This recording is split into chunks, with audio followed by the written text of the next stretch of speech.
에스더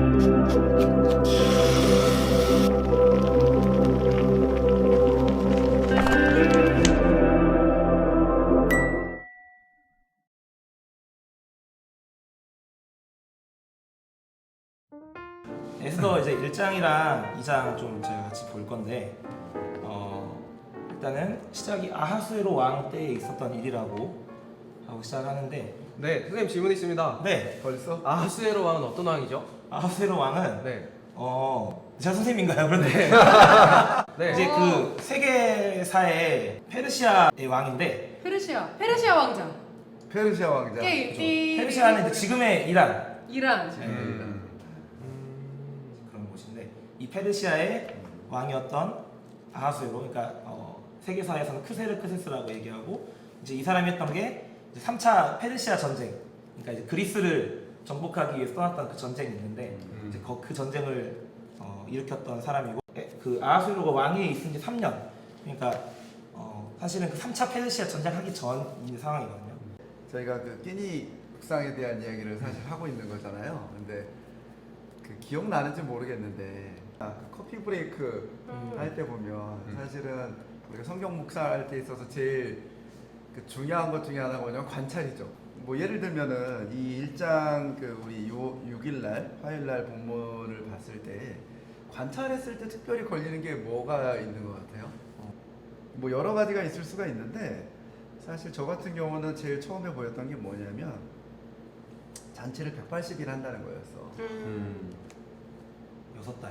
180일이면은 6달이거든요. 6개월. 1년 중에 6개월을 잔치를 해.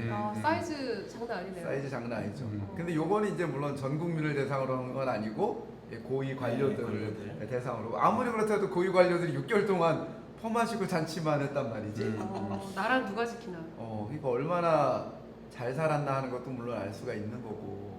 근데 그것도 양이 안 차니까 그 다음에 어떻게 해요? 7일 동안. 7일을 하는데 이때는 전국민들을. 전국적으로 7일을 그 7일의 여행의 끝에 이제 사실 와스티를 부르는 사건이 이제 일어나게 되는 거거든요. 그럼 이제 이런 것들은 사실 우리가 이제 생각을 해볼 필요가 있는 거죠. 아하수에로는 왜 186개월이나 과연 잔치를 했냐? 아니면 그 아하수에로가 6개월을 잔치하고 그것도 모질라서 전 국민을 대상으로 7일간의 잔치를 벌였다라는 거는 무슨 의미가 있을까? 사실은 이제 이런 식으로 성경에 일어나는 일들 어떤 특별한 것들에 대해서 조금 고민을 해볼 필요가 있는 것 같아요. 제가 본 것은 꽤 인격적이었나라는 생각이 좀 들었어요. 왜냐하면 술을 마실 때 그 법도가 있어서 사람을 억지로 하지 않게 하니 이는 왕이 모든 국내 관리 명령을 각상이 마음대로 하게 함이라는 그 구절을 보면서 되게 인격적이었나?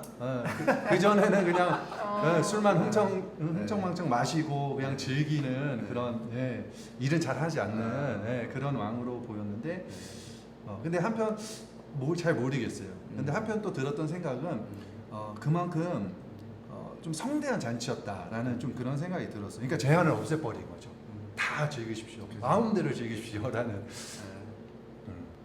이 사람 아하수에로를 보면 인격적이었는지는 잘 모르겠지만 어쨌거나 사람의 마음을 아는 사람인 것 같긴 해. 그러니까 어떻게 해야 백성들이 기분 좋게 했다라는 걸 아는 거죠. 그러니까 룰을 정해놓고 막 이래라 저래라 하는 것이 아니라 너네 마음대로 먹고 싶으면 먹고 말고 싶으면 말아. 놀아. 술은 얼마든지 줄게 뭐.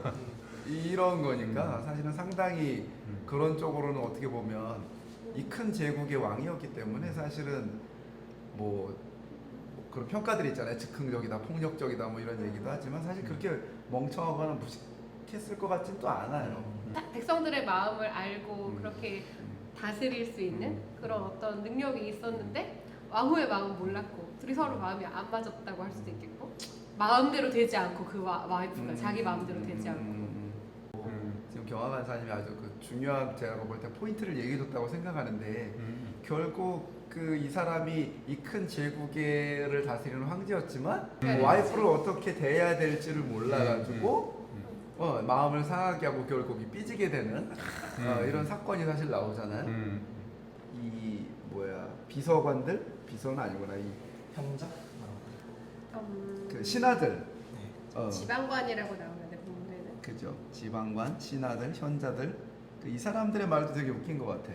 그 14절에 보면 뭐라고 나오냐면 그때 왕에게 가까이 왕의 기색을 살피며 이러면서 얘기를 하거든요. 그러니까 이 사람들이 확실히 신하들은 왕의 눈치를 살피면서 이 비위를 맞춰주기 위해서 그러니까 왕의 지금 이 컨디션이 안 좋은 것을 깨닫고는 옆에서 이렇게 왕의 이 비위를 맞추기 위해서 이렇게 그래서 결국에 이제 와스티는 폐위를 당하게 되는 이 지금 옆에 있었던 그 신하들이 왕 와스티를 폐위하기 위해서도 핑계로 삼은 것이 그냥 기분이 나쁘니까 폐위하십시오 이렇게는 안 하고 또 아주 머리를 굴렸는데 그게 뭐냐면 요거 얘가 안 좋습니다. 본이 안 좋아요.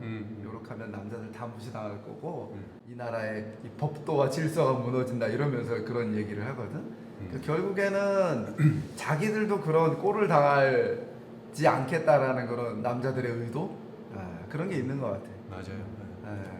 그러니까 왕후 핑계를 대면서 결국 나라의 어떤 법령으로 이걸 만들면서 딱 정확하게 이 부분 이 문장 이 단어를 보면서 딱 정확하게 방금 말씀하신 그걸 많이 보게 되는데 18절에 보면 멸시와 분노가 많이 일어나리다라는 멘트를 친단 말이에요. 근데 그게 정확하게 오늘날 그러니까 가정 안에서 부부의 관계 안에서도 그렇고 그리고 그 반응으로 올라오는 그 분노 이게 진짜 관계를 깨뜨리고 망가뜨리고 사실 하나님이 디자인하신 거는 서로 그러니까 돕는 배필이고 남편이 아내의 머리이면 아내는 그러니까 몸으로서 사랑을 받고 정말 존중을 받는 귀한 그릇으로 여기라고 이렇게 창조를 하신 건데 이 관계가 완전히 다 깨지고 나의 어떤 베네핏을 나의 이익을 위해서 서로를 이용하고 그렇잖아요. 지금 이 아하수에로 왕이 결국 와스티를 이용한 거잖아요. 나의 어떠함을 드러내기 위해서 그 가운데에서 이 멸시와 분노라는 이 키워드가 되게 좀 곱씹을 만한 부분이 많다는 생각을 했어요. 관계에 있어서.